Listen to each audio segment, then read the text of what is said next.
Hello. Today we are going to read The Terrible Two, pages 88 to 104. Let's begin. Chapter 17. Sunday. Sunset. Miles clutched the chicken in his right hand, his grip firm. He transferred it to his left hand. Both palms were sweaty. So was the chicken. Behind Miles was the sound of a breaking stick. Miles whipped around. It was Niles. Except Niles didn't look like Niles. It was hard to say what was different about him. He wasn't wearing a sash, but it was more than that. It was more than his mussed hair, more than his steely expression, more than his tan jacket and navy blue turtleneck. Oh, well, maybe it had something to do with the turtleneck. It was that Niles looked cool in the turtleneck, and Miles had never seen anybody look cool in a turtleneck. And Miles had never seen Niles look cool at all. But he did tonight. He looked taller. He looked in control. "Why did you bring the chicken?" asked Niles. Miles looked down at the chicken, then back up at Niles. I thought we might need it." "For what?" "Like, maybe this meeting had something to do with the chicken," said Miles. "The chicken was just a way to deliver a message. A prankster often communicates with another prankster by writing a message on a rubber chicken." "Oh," said Miles. "Okay, so do you want the chicken back? Or should I just keep him? Or drop him somewhere? Or—" "Forget about the chicken," Niles said. Somewhere in the distance, a cow mooed. This meeting was getting away from Miles.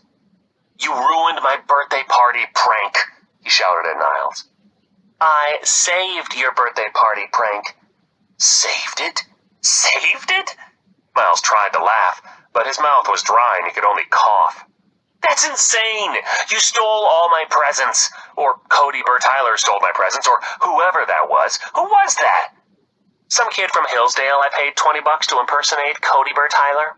And he has my presents." "Nope. I have your presents, Miles." "And you call that saving my prank?" "Your prank wasn't even a prank." "What?" "Let me ask you, Miles, how did you expect your prank to play out?" "I was going to get up there, tell everybody I'd pranked them, and get a bunch of presents." "So, you were just going to walk away with all those presents? After you told the entire school that you'd lied to them?" Miles thought for a moment. "Yes." "How was that going to work exactly?" "I guess I thought they'd be so stunned by the prank that they'd just watch me go." Niles stared at Miles. "All right, I see your point," Miles said. "But it still would have made my name. I would have pranked the entire school in one go. Everybody would have known Miles Murphy." "Yeah, Miles Murphy, the liar and thief." "Well, when you put it that way." "If you prank everyone, who is left to appreciate the prank?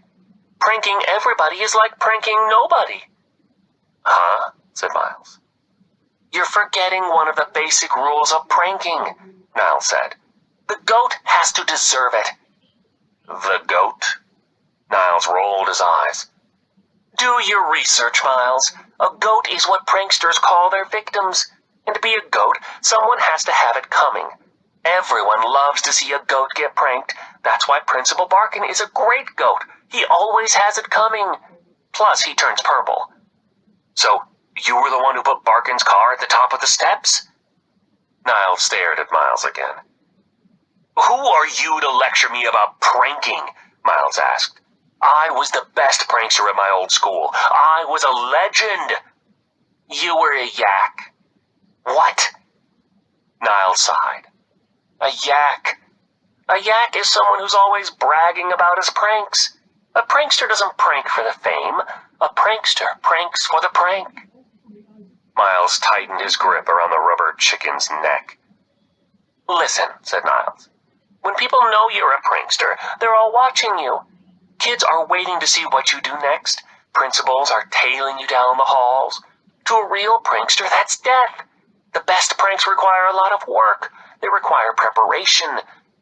To pull truly great pranks, you need to be invisible. The best pranks leave everyone wondering. Niles had a point. If Miles was being honest, his classic Operation Sandy Shorts would have been a much better prank if his homeroom teacher hadn't caught him immediately. And the stuff about goats made sense too. By the time Miles left his old town, Carl and Ben, his closest friends and near constant pranking victims, weren't really taking his calls anymore. But it's so fun taking credit for your pranks, Miles said. Niles smiled. I agree. That's why I sent you the chicken. That's why you're here today. I have a proposal.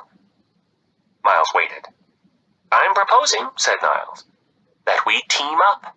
We become a pranking duo, co-conspirators, a secret society founded on mutual admiration and the joy of pranking. I even have a name picked out. We'll call ourselves the Terrible Two. Chapter 18. No thanks, said Miles. What? Said Niles. It was the first time he'd looked uncertain today. I don't want to join your dumb society. But it would be good for you, Miles. I could teach you to avoid suspicion, and you could teach me?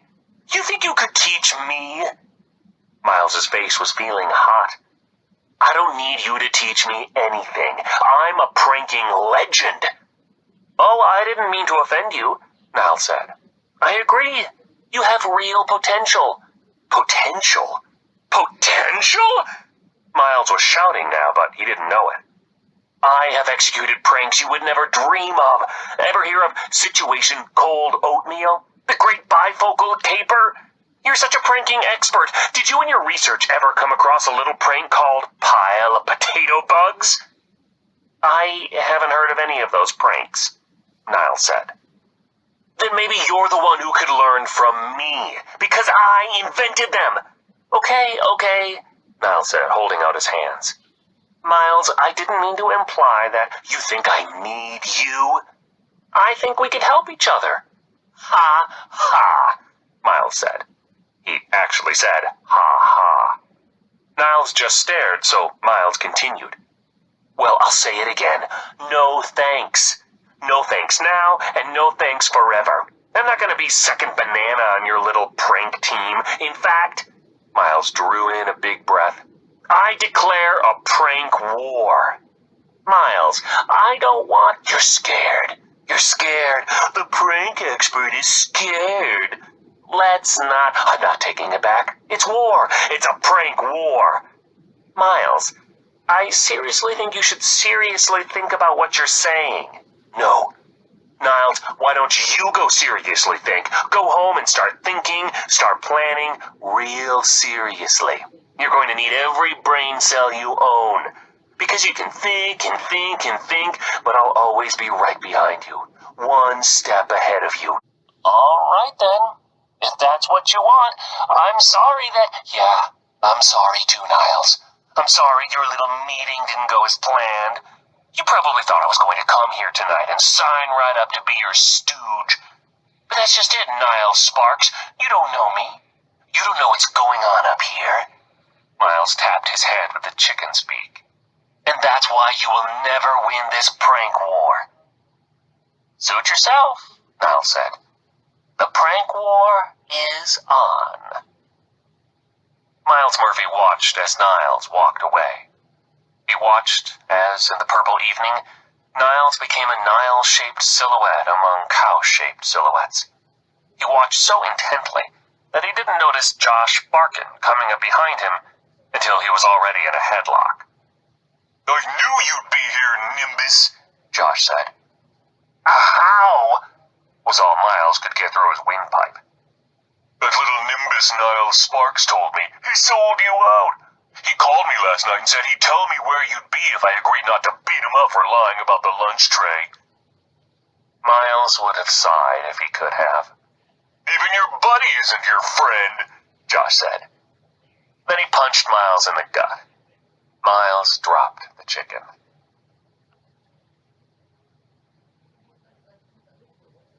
Chapter 19. Day 1 of the prank war, said a cool voice inside Miles's head as he hid behind a plant outside the teacher's lounge.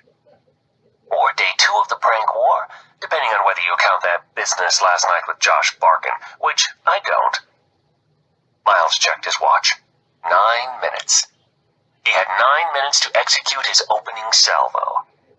Activity time, between second and third periods, was a chance for students to grab a snack or step outside. It was 15 minutes bell to bell.